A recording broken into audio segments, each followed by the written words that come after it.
Yes, good morning mga boss. Okay, meron tayo ditong puzzle, no? Isa rin ito sa pinaka magagandang puzzle na nakita ko mga bossing, no? Lahat yan ay piyon. Ang pula pataas, ang itim pababa. Okay. Ang rules dyan ay unang sulong ang pula, talo ang itim mga boss. Hindi na yan makakatablo pa. Napakaganda nito mga boss. Kasi kahit saan kumain ng itim, talagang pasok na pasok siya. Oo. Ano ang sulong ng pula para talunin ang itim. Yan. Ang galing mga boss, dito lang ang sulong, oh. Yan.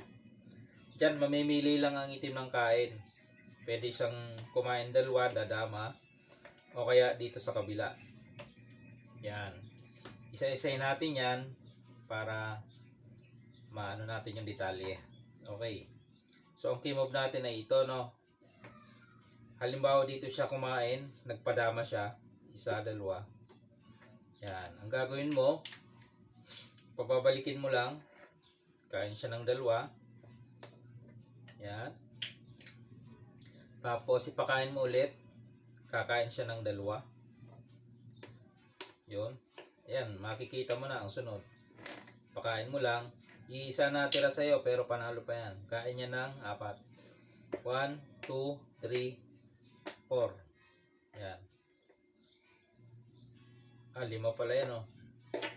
5, no? 1, 2, 3, 4, 5. Yan. Yan ang natira mga boss. So, dama na yan mga boss. Ha? Oh. Ay, yung tatlo, hindi na makakatawid pa, ano? Malalak lang yan eh. Halimbawa, pinakain niya na. Kain dalawa. Sumulong siya dito. Ganun lang gagawin. Pagbaba, ilalak. Ayun. Okay. So, ibalik natin sa kaninang formada. Ibalik lang natin. Yan. Narito. Yan. Yan, yung formada. So, ito yung key mob. Kanina nagpadama. Dito naman sa kabila kumain. Yan. Diyan naman sa kabila kumain. So, anong gagawin naman?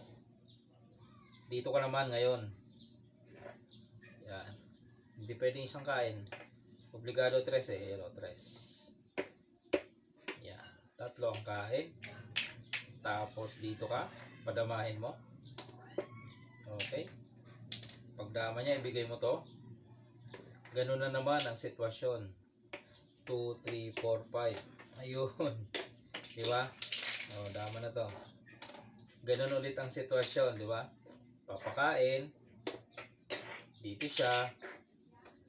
Ayan.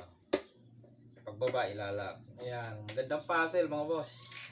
Pasok sa ano. Pasok sa banga. Okay? Na-share ko lang kasi maganda naman talaga yung puzzle.